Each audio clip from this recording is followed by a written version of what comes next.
O Lord, you are my God. I will exalt you and praise your name.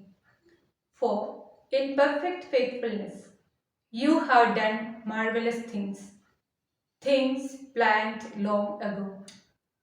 Isaiah 25:1.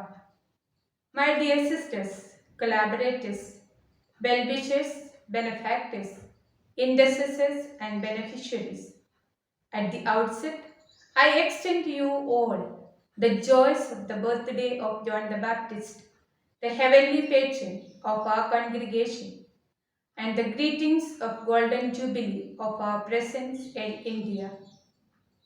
With the present COVID 19 onslaught, paralyzing any and everyone, and all the field activities, we have stepped into the prestigious Golden Jubilee year with muffled celebrations in a simple yet elegant manner.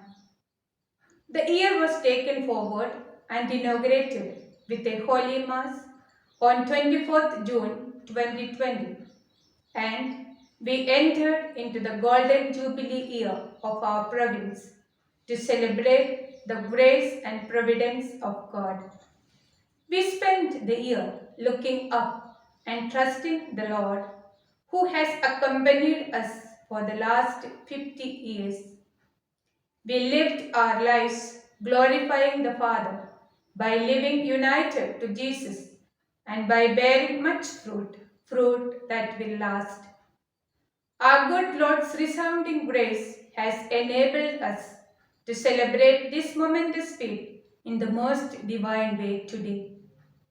We bow before the Almighty for His most mysterious yet most sure ways.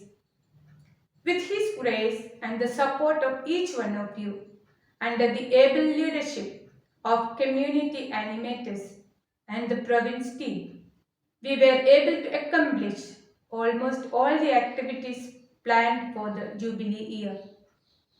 The year was indeed a favorable time for us to witness Jesus like our patron John the Baptist.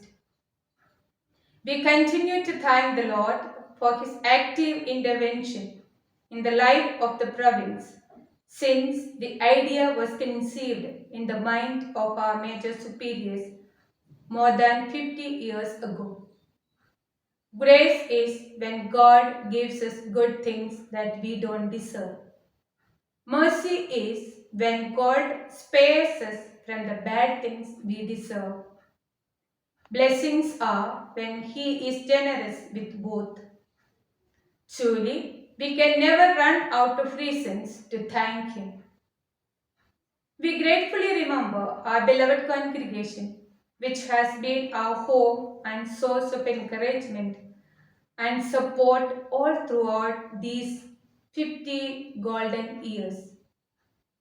We remember with gratitude general administrations, province administrations up to this day, and our pioneer missionaries who planted the seed and helped generously all through the stages of the growth of SJB in India.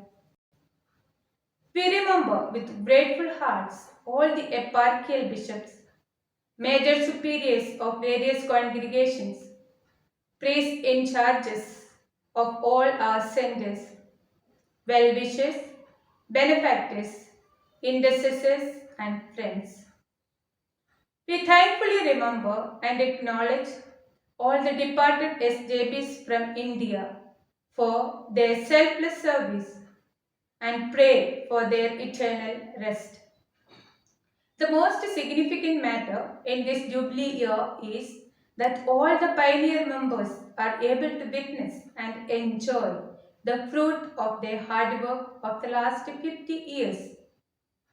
I consider it as most cherishing moment for the province to felicitate Sister Rose, who represents the band of pioneer missionaries of Indian province.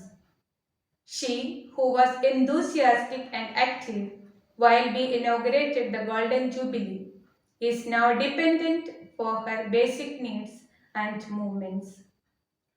We express our deep love and sincere appreciation for our pioneer sisters by offering a memento, bouquet, and shawl to Sister Rose. We wait for a more appropriate time when we can felicitate all other sisters who were at the helm of the province. When the Lord gives a mission, He always has us enter into a process of purification, a process of discernment, a process of obedience, a process of prayer. In fact, the whole world and each of us are going through the toughest of times since the appearance of coronavirus almost 14 months ago.